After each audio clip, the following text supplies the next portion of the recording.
The story starts in Germany with John F. Boepple, a German button maker who was making buttons out of all types of material: wood, bone, cow horn, cow hoof, turtle shell. But the buttons he loved to make most were the buttons that brought him very high profits, and those were pearl buttons made from ocean shells. And he was importing those ocean shells to Germany.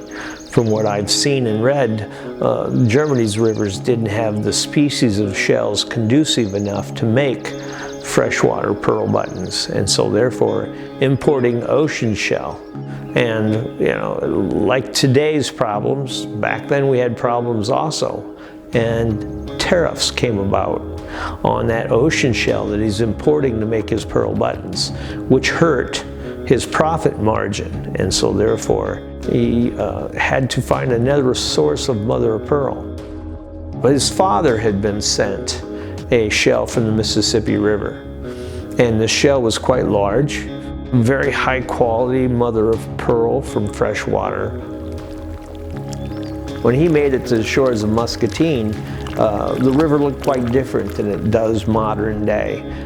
It used to go bluff to bluff, so from the Muscatine riverfront to a mile and a half across, the river was marshlands, a meandering channel that went wherever it wanted to. So it was a perfect habitat for these creatures in this area. In the 1890s and earlier, even in the 1700s, being that most of us, all we owned was the clothes on our backs, that's the way we presented ourselves whenever we went out to do business. And so buttons were actually a symbol of, or status of, where you were in life.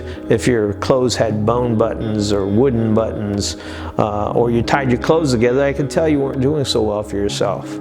But all over the world, the pearl button on your clothes represented that I could probably do business with you if you could afford those buttons.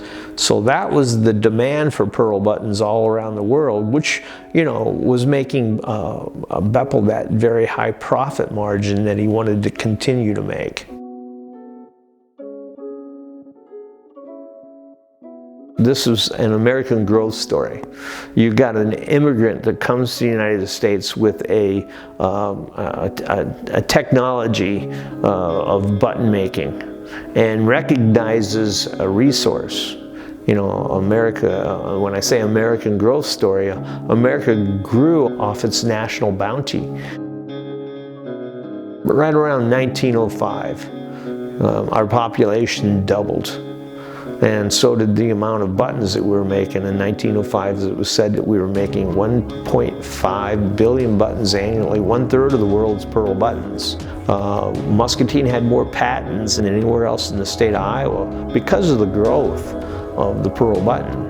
The machinery that was being invented by the Berry families and other families that were making this machinery to finish these buttons.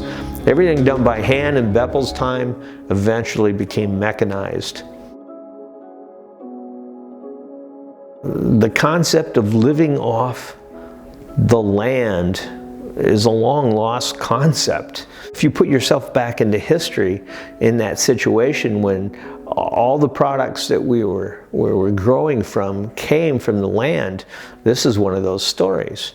Boepple recognized the shell as a resource to make a product that was in demand all over the world.